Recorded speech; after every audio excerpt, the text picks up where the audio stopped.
Hey everybody, my name is Michael McDowell. Great to be with you today. Wanted to talk to you a little bit about how dichotomies are lazy.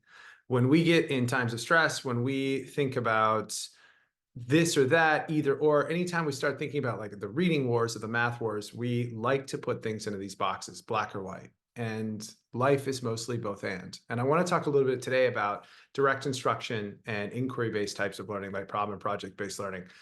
And I want to share that both are important. Both are critical. Both have really high effect size on student learning if we utilize them the right way and if we put them in the right place. Direct instruction is incredibly important as students are building background knowledge, and problem and project-based learning is incredibly helpful in students being able to apply that learning into new situations. And we can start with project and problem-based learning, then infuse direct instruction. We can start with direct instruction, then infuse that into problem and project-based learning, because rigor isn't hierarchical, it's taxonomical, so we can move across those different levels.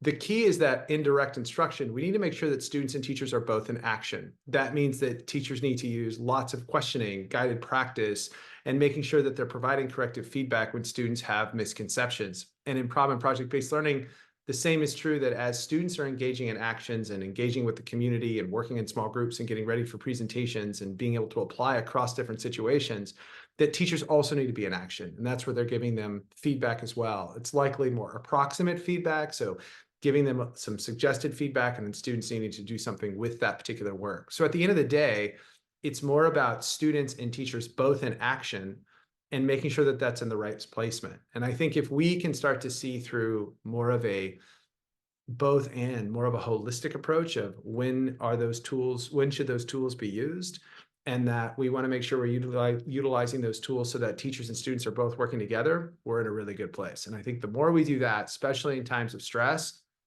we're going to see great things for students. And I think we can bring more people with us on that journey. So thanks, everybody. So remember that we want to think about dichotomies are lazy. It's really more about how do we work direct instruction and problem and project-based learning and more inquiry-based learning together, where teachers and students are both working together, and that it's not student-centered or teacher-centered, but it's really learning-centered. We're all learning together, and we're making adaptations based on where we are in that time and space. Thanks, everybody.